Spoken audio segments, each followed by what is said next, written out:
La Russie s'est déclarée prête à venir en aide à l'Arménie si les combats du Haut-Karabakh s'étendaient au territoire arménien. L'annonce de Moscou intervient au lendemain de l'échec des pourparlers entre l'Arménie et l'Azerbaïdjan qui s'affrontent pour le contrôle de cette région sécessionniste du Caucase. L'Azerbaïdjan visait l'hôpital et la maternité, accuse cette médecin de la grande ville du Haut-Karabakh. J'étais dans l'hôpital au moment des bombardements, il n'y a pas eu de mort, mais beaucoup de blessés, dit-elle. Le Premier ministre arménien avait demandé vendredi l'aide de la Russie au moment où les Arméniens du Haut-Karabakh fuient les combats et les frappes d'artillerie. Je ne veux pas partir, je veux rester à la maison, au village. Mais on nous a dit qu'on devait partir.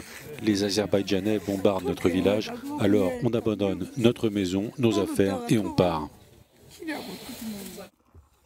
La Russie est liée à l'Arménie par un traité de sécurité collective qui, selon Moscou, ne s'étend pas au territoire du Haut-Karabakh. Moscou indique par ailleurs que les formats d'assistance concrets vont être discutés avec les autorités arméniennes. De son côté, l'Azerbaïdjan n'a pas commenté la possibilité d'une implication de la Russie dans le conflit, mais accuse l'Arménie de poursuivre les bombardements. Erevan adresse à Bakou des accusations identiques. À l'issue des pourparlers conduits en fin de semaine à Genève, les belligérants ont pris l'engagement de ne pas viser délibérément les populations civiles ou des cibles non militaires.